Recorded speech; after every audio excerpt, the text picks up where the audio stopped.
देखिए, लोकसभा कुशीनगर की विधानसभा रामकोला में राष्ट्रीय सोशलिस्ट समाज पार्टी के प्रत्याशी अर्थात स्वामी जी के समर्थन में आजाद समाज पार्टी के राष्ट्रीय अध्यक्ष माननीय एडवोकेट भाई चंद्रशेखर आजाद जी ने विशाल जनसभा को संबोधित किया। दलितों, पिछड़ों, आदिवासियों, अल्पसंख्यकों ने ठाना है गन्ना किसान को मिलता है जिनका नेता मजबूत होता है। अगर न्याय मांगने से मिल जाता तो हमें हाथरस की जैसी घटनाओं पे आंदोलन नहीं करना पड़ता। और 69,000 शिक्षक भर्ती में जब पिछड़े और दलित वर्ग के बच्चों का अधिकार ये सरकार डकैती मार लेती है, इसका उदाहरण है कि उत्तर प्रदेश में गुंडा राज चल रहा है, कानून का राज भारतीय जनता पार्टी के नेताओं की चौखट पे दम तोड़ चुका है। जब आप समझिए, पहले बड़ी संख्या में बैठी हैं, ईमानदारी से बताओ, चुनाव के बाद 5 साल कोई आपकी बस्ती में आवा था क्या? कोई आपका भूखा पेट देखा था क्या? कोई आपके आंसू देखा था क्या? कोई जब बेटी की शादी करो कर्ज ले कोई पूछा था क्या? जब बेटे को पढ़ाना लिखाना और कर्ज लेना पड़े कोई पूछा था क्या? जिनका मकसद सिर्फ चुनाव का है वो चुनाव में वोट लेके चले जाते हैं। आप पे जब जुल्म। अच्छा, एक काम और करना, ये मोबाइल नंबर है नहीं है तो आपकी जेब में जरा निकाल इस फोन में 100 नंबर तो होंगे नहीं तो इनके जरा फोन कर दियो जिस लोकसभा में आए, चाची के ससुराल में, चाची के मायके में, ताई के मायके में, बहन के ससुराल में, भाभी के मायके में और बुआ के ससुराल में और तमाम जो रिश्तेदारियां हैं, एक फोन करके कह दियो इस बार हमारा निशान यहाँ क्या है? गन्ना किसान हमारे यहाँ जो हरियाणा के हैं। वो एक साधारण भाषा में, क्योंकि हरियाणा में बड़ी खड़ी बोली जाती है कि हर आदमी अपने साले को फोन कर देगा, वो साला दूसरे साले को फोन कर देगा, उसका साला तीसरे साले को फोन कर देगा, और जब सब सालों को फोन करेंगे तो कौन साला बच जाएगा? सारे सालों तक ये खबर पहुंच जाएगी कि वोट गन्ना किसान को देनी है। इसलिए मैं दोनों हाथ जोड़ के निवेदन करता हूँ दोनों भाइयों की तरफ से कि चाहे एक रोटी कम खाना और चाहे घर का काम 2 घंटे बाद निपटाना, लेकिन सुबह सुबह उठ के अपना कीमती वोट जो आपका हथियार है, जो बाबा साहब अम्बेडकर के 4 बच्चों की कुर्बानियों से आपको मिला है, इससे व्यवस्था परिवर्तन होगी। एक एक वोट को गन्ना किसान का बटन दबा के आना, यही आपका प्यार है, यही आपका विश्वास है, यही रामकोला क्षेत्र की महान जनता का, यहाँ उपस्थित सबसे ज्यादा संख्या में माताओं बहनों का, बड़े बुजुर्गों का, मेरे हम उम्र साथियों का, मुझसे छोटे नौजवान भाइयों का बहुत बहुत धन्यवाद करता हूं कि आप इतनी गर्मी में भी डटे हुए हैं। जहां एक तरफ बड़ी बड़ी स्थापित पार्टियों को पैसा दे दे के, साधन संसाधन दे के, खाना और तमाम तरह की सुविधा दे के लोगों को भीड़ जुटाने में या फिर सरकारी तंत्र के लोगों को मजबूरीवश अपनी रैलियों में इकट्ठा करना पड़ रहा है, वहां हमारे नौजवान साथी इतनी भयंकर धूप में भी, इस धूप में खड़े होने में भी पीछे नहीं हट रहे हैं। ये जो आपका उत्साह है, मेरा ये मानना है कि वही टीम जीतती है जिस टीम के अंदर उत्साह होता है, जिनका मनोबल बढ़ा हुआ होता है, जिनके मन में संकल्प होता है। और मुझे बड़े कहने में गर्व महसूस होता है कि आज अगर किसी के पास एक उत्साही ईमानदार वर्करों की, कार्यकर्ता और पदाधिकारियों की सेना है तो बहुजन समाज की ये सेना भीम आर्मी आजाद समाज पार्टी के रूप में मुझे दिखाई देती है। मैं आपके मनोबल की दाद देता हूं और मैं आपके उत्साह की कद्र करता हूं। और इस मंच पर उपस्थित राष्ट्रीय सोशलिस्ट समाज पार्टी के राष्ट्रीय अध्यक्ष और मेरे बड़े भाई और कुशीनगर लोकसभा के लोकप्रिय प्रत्याशी श्रद्धेय स्वामी प्रसाद मौर्य जी का भी मैं, क्योंकि वो पार्लियामेंट में जा रहे हैं आपके आशीर्वाद सहयोग से, तो इस पावन धरती जो भगवान बुद्ध का परिनिर्वाण स्थल है, मैं इस धरती से भी ये सर्वप्रथम अपील करता हूं यहां बैठे हर एक व्यक्ति से कि वो खुद को स्वामी प्रसाद मौर्य मान के और आने वाले 4-5 दिनों में ये मान के कि वो खुद चुनाव लड़ रहा है, अपने सबसे पहले गांव को तैयार करे, अपने बूथ को तैयार करे, अपने बूथ का वोटिंग परसेंटेज 1 तारीख को ज्यादा से ज्यादा कराए और फिर अपने दोस्तों, साथियों, रिश्तेदारों, भाईचारे के साथियों को भी ये संदेश दे कि वो अपनी वोट को खराब ना करे और एक एक वोट माननीय स्वामी प्रसाद मौर्य जी को डालकर गन्ना किसान को कामयाब बनाने का काम करे और अपनी मजबूत आवाज को दिल्ली पार्लियामेंट में भेजने का काम करे। तमाम सम्मानित नेतागण इस मंच पर उपस्थित हैं और मेरे साथ चल के आए हमारी पार्टी के वरिष्ठ नेता भाई डॉक्टर आकिब साहब, संजय राणा जी, अवनीश निगम जी, हमारे जिला अध्यक्ष राहुल चौधरी जी। किसी लक्ष्य के 1 इंच भी कोई काम नहीं करता और वकील होने के नाते मुंह से एक शब्द भी नहीं बोलता। मैं यहाँ इसलिए आया हूं कि बड़ी उम्मीद है मुझे आपसे कि इस देश में जिनका राज होता है उन्हीं की सुनवाई होती है, जिनका नेता ताकत में होता है उन्हीं को न्याय मिलता है। कहा यह जाता है कि न्याय जन्मसिद्ध अधिकार है, लेकिन ये सच नहीं है। न्याय भी उनको मिलता है जिनका नेता मजबूत होता है। अगर न्याय मांगने से मिल जाता तो हमें हाथरस की जैसी घटनाओं पे आंदोलन नहीं करना पड़ता और 69,000 शिक्षक भर्ती में जब पिछड़े और दलित वर्ग के बच्चों का अधिकार ये सरकार डकैती मार लेती है तो हमें और उन बच्चों को आंदोलन नहीं करना पड़ता।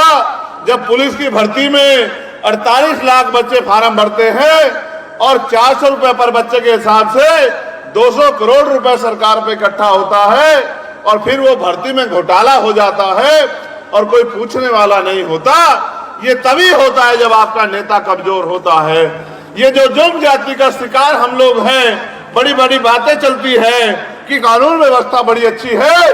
कानून व्यवस्था का उदाहरण मैं खड़ा हूं, मेरे ऊपर 4 गोली चलाई गई। ये इस बात का उदाहरण है कि उत्तर प्रदेश में गुंडा राज चल रहा है। कानून का राज भारतीय जनता पार्टी के नेताओं की चौखट पे दम तोड़ चुका है। जब आप समझिए मेरे जैसा व्यक्ति सुरक्षित नहीं है, जिसको चाहने वाले करोड़ों लोग हैं, तो आम गरीब दलित पिछड़े किसान मजदूर का क्या हाल होगा। गांव में रहने वाली माताओं बहनों को किस तरह की जिंदगी का सामना करना पड़ता होगा। हमने वो भी दौर देखा जब हम ताकत में थे तो किसी सामंती की हैसियत नहीं होती थी कि गरीब की बच्ची की तरफ आंख उठा के देख ले, किसी गरीब की जमीन छीन ले, किसी गरीब को पीट दे, किसी गरीब की तरफ आंख उठा दे। लेकिन जैसे जैसे हम ताकत में कमजोर हुए और हमारा पिछला आंदोलन कमजोर होता गया और सत्ता में दूसरे लोग आए तो वो अपने हिसाब से सत्ता को चलाने लगे। आज तो जमीन के साथ हमारी इज्जत भी खतरे में चली गई है और हम पे आगे बढ़ने का एक ही मात्र रास्ता है, वो है शिक्षा। और शिक्षा का बाजारीकरण हो गया है। बड़े बड़े कॉलेज आपके बराबर में खोल दिए गए हैं जिनमें गरीब आदमी घुस भी नहीं सकता। बड़े बड़े हॉस्पिटल बना दिए गए हैं जिनमें गरीब आदमी का इलाज नहीं होता। यहां तक कि जिंदा से तो पैसे लेते ही हैं, लेकिन मरने के बाद भी डेड बॉडी तब देते हैं जब आप उनका पूरा पैसा चुका देते हो। जिस देश में भारतीय जनता पार्टी के हमारे यशस्वी प्रधानमंत्री ये कहें कि 80 करोड़ लोगों को मैं सस्ता राशन देता हूं, उस देश की हालत समझिए। जबकि कहना उनको ये चाहिए कि हमारी नाकामी और निकम्मेपन की वजह से हमने समय मांगा था 50 दिन का, लेकिन जनता ने हमें 10 साल दिए, हम किसी का भला नहीं कर पाए। और जो हम थोड़ा बहुत सरकारी डिपार्टमेंट था जिसमें नौकरी करके दलित पिछड़े किसान मजदूर वर्ग के बच्चे आगे बढ़ जाते थे, हमने वो सारे डिपार्टमेंट लगभग प्राइवेट कर दिए। ना इस देश में सरकारी नौकरी होगी, ना दलित पिछड़े वर्ग के बच्चों को कोई कुर्सी पे बैठने देगा। इसकी जाति है, जाति के आधार पे आदमी को आंका जाता है। आप स्वामी प्रसाद मौर्य जी को एक जात का नेता मत मानो। स्वामी प्रसाद मौर्य जी पूरे पिछड़े दलित कमजोर हक वंचित समाज बहुजन समाज के नेता है। और मैं आपसे अपील करता हूं, हमारी आंखें खुली हुई हैं, हम लोग पढ़ लिख लिए हैं, दोस्त दुश्मन को पहचानने लगे हैं, अच्छे बुरे में फर्क महसूस करने लगे हैं। अगर आपको भूख लगी हो और जहर खाने को सामने रख दिया जाए तो क्या जहर खाओगे? तो इसका मतलब ये है कि अब वो दिन नहीं रहे कि एक लाठी से पूरा गांव घेर दिया जाता था और आपके बूथों पे कोई सामंती कब्जा कर लेता था। आज तो मेरा नौजवान साथी मूंछों पे ताव देके अपनी हक की लड़ाई लड़ता है और अधिकारी कर्मचारियों से सीना तान के बात करता है। अब समय बदल गया है। लेकिन सम्मानित साथियों, हम पूरे 5 साल सड़कों पे संघर्ष करते रहे, जुल्म जाति का मुकाबला करते रहे, अन्याय अत्याचार खिलाफ लड़ते रहे, थाने कचहरियों के चक्कर लगाते रहे, आंदोलन करते रहे। वो सब चीजें एक जगह तक ठीक है, लेकिन जब तक राजनीतिक शक्ति हमारे पास नहीं होगी तब तक हम पॉलिसी बनाने वाले हो ही नहीं सकते। और जब तक पॉलिसी नहीं बनाएंगे तो फिर हम अपने लोगों को आगे कैसे बढ़ाएंगे? क्या साहब कहेंगे अगर भाई आप पंजे वालों को वोट दो तो पंजे वाले ताकतवर हो जाए, पंजे वाले ताकतवर हो जाए तो अपने लोगों का काम करें। फूल वालों को वोट दो तो फूल वाले ताकतवर हो जाए, फूल वाले ताकतवर हो तो अपने लोगों का काम करें। अगर आप गन्ना किसान को वोट दो तो हम सब लोग ताकतवर हो जाएं, और जब हम सब लोग ताकतवर हो जाएं तो आपके लिए काम करें। मेरी माएं बहनें बड़ी संख्या में बैठी हैं, ईमानदारी से बताओ, चुनाव के बाद 5 साल कोई आपकी बस्ती में आवत है क्या? कोई आपका भूखा पेट देखत है क्या? कोई आपके आंसू देखत है क्या? कोई जब बेटी की शादी करो कर्ज ले कोई पूछत है क्या? जब बेटे को पढ़ाना लिखाना और कर्ज लेना पड़े कोई पूछत है क्या? जिनका मकसद सिर्फ चुनाव का है वो चुनाव में वोट लेके चले जाते हैं। आप पे जब जुल्म होता है या आपकी आंखें रोती हैं तो उतना ही दर्द चंद्रशेखर आजाद को होता है। इसलिए मैं आपसे मदद मांगने के लिए आया हूं भाई, कि अगर वाकई में मुझसे प्यार करते हो और अपने दिल में मेरे लिए इज्जत रखते हो और मेरी बात की पहरेदारी करना चाहते हो और बाबा साहब अम्बेडकर मान्यवर काशीराम साहब के सपने को पूरा करना चाहते हो तो एक एक वोट गन्ना किसान के निशान पर डाल देना और भाई स्वामी प्रसाद मौर्य जी के हाथ मजबूत कर देना।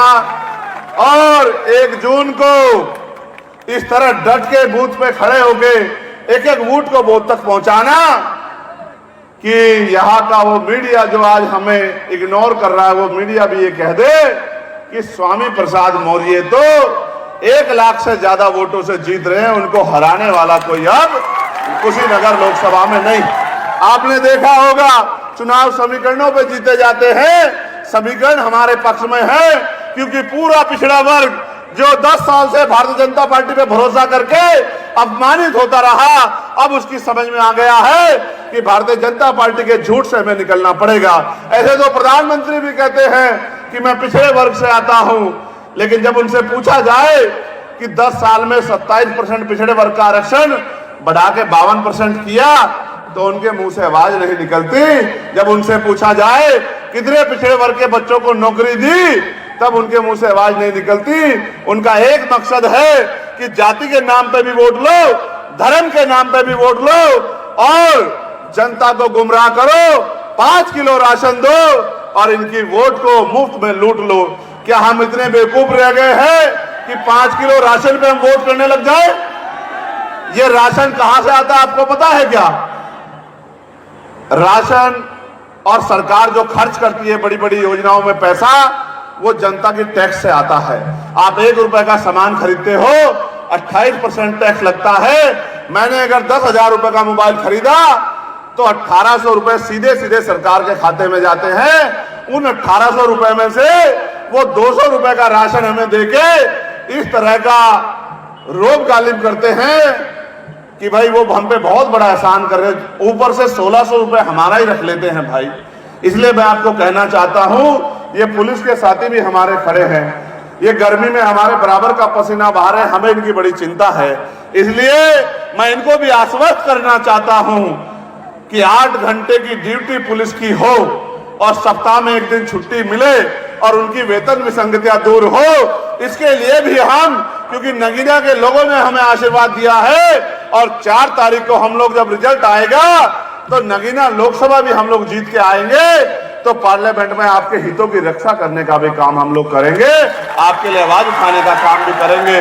और तो और आपको जान के अचरज होगा, भैया आपको भी जानकारी शायद सरकार में रहे तो होगी, 180 रुपए भत्ता मिलता है इनको कपड़ा धुलाई का, और जब से कई पॉलिसी लागू हुई तब से तो वो भी ना मिल रहे।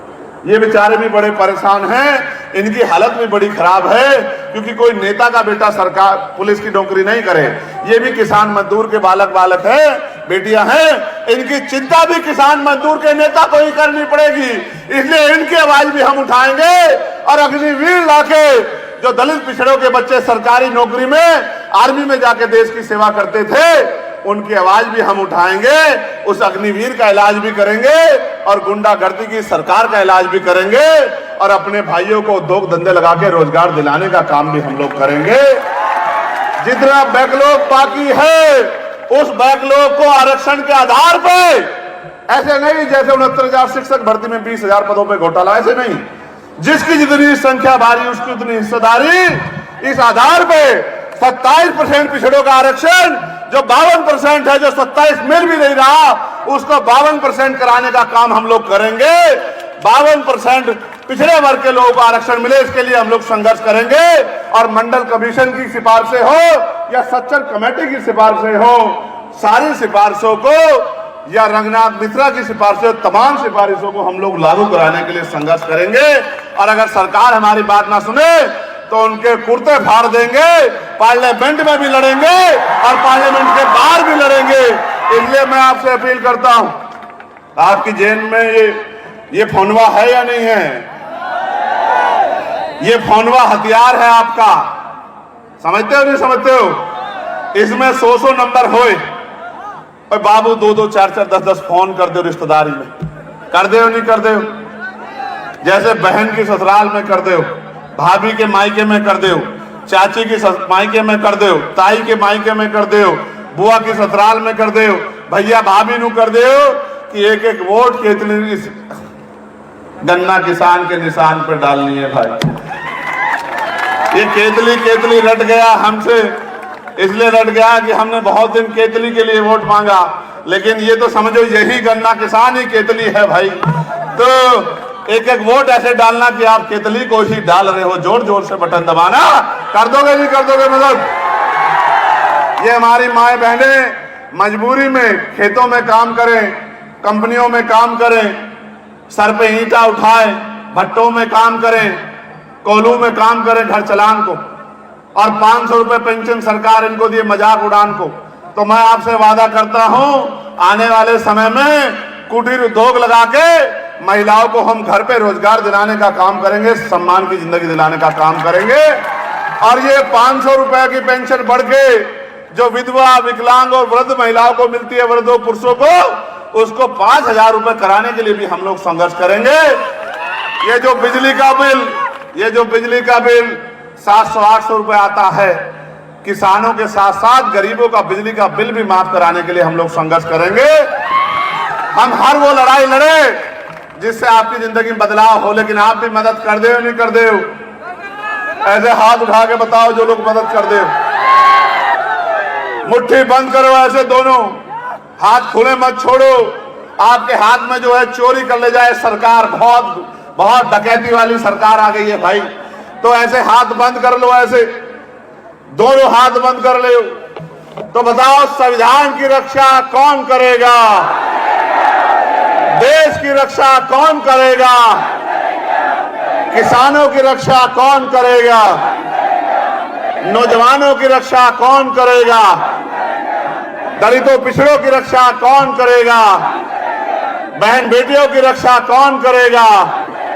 महापुरुषों का सपना पूरा कौन करेगा? और पुलिस की रक्षा कौन करेगा? और ये बताओ, हमारा निशान क्या है? जरा जोर से बताओ, यहां क्या है हमारा निशान? जरा जोर से बताओ। इस गन्ने को मजबूत कर दे नहीं कर दे? और ये गन्ना मजबूत हो जाए तो स्वाद आए मीठा मीठा, और विरोधियों को आए कड़वा कड़वा। कर दे नहीं कर दे मदद? और भूल तो ना जाओ, और घर जाके कोई पैसा दे दे, शराब वराब पिला दे तो स्वाभिमान से समझौता तो ना करो? क्यों अम्मा, समझौता तो ना करो? ये वोट बिकन के लिए ना मिली, ये वोट मिली है इज्जत की जिंदगी के लिए। और इज्जत की जिंदगी तब मिलेगी जी भाई Swami Prasad Maurya ji member of parliament बन जाए। तो आप सबका बहुत बहुत धन्यवाद। क्योंकि एक सभा बाकी है और मेरी फ्लाइट भी है, तो मैं कोशिश करूंगा उस सभा में भी अपनी बात रख दूं। लेकिन मेरे लगते जिगरो और बाबा साहब अंबेडकर माननीय काशी राम साहब के सिपाहियों, एक एक वोट खुद का भी देना है, घर परिवार का भी दिलाना है, रिश्तेदारों का भी दिलाना है और घबराना नहीं है, क्योंकि आपके पीछे चंद्रशेखर आजाद खड़ा है, इस बात का ध्यान रखना है। ठीक है, अब आज ज्यादा जिद मत करियो, भीड़ में मत घुसियो, थोड़ा गर्मी में संभाल ले, बहुत काम बाकी है। धन्यवाद। जय भीम, जय भारत।